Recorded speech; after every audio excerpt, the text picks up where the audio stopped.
So దాంట్లో మనకి ఒక డిఫరెంట్ స్మెల్ అనేది వస్తుంది కదండి, అది పోవాలని. సో అందువల్ల ఉడకపెట్టుకున్నాను. ఇందులోనే వాటర్ అలాగే 2 స్పూన్ల కర్డ్ యాడ్ చేసుకున్నానండి. కర్డ్ యాడ్ చేసుకొని బాగా ఉడకనిచ్చిన తర్వాత, రోలింగ్ బాయిల్ వచ్చిన తర్వాత మనము లాస్ట్లో దించుకున్న ఒక 10 మినిట్స్ లో ఫ్లేమ్లో బ్రోకోలీ కూడా మనం యాడ్ చేసేసుకుందాం.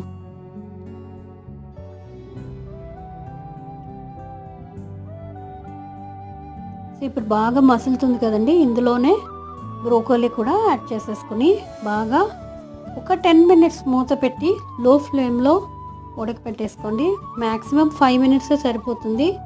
సో చూడండి, చాలా టేస్టీగా మనకి ఏమవుతుందంటే ఈ బ్రోకలీలో ఈ రసం అంతా కూడా ఊరి చాలా బాగుంటుంది. మీరు ఒకసారి ట్రై చేసి ఎలా ఉందో కమెంట్ రూపంలో తెలియజేయగలరు. Thank you for watching.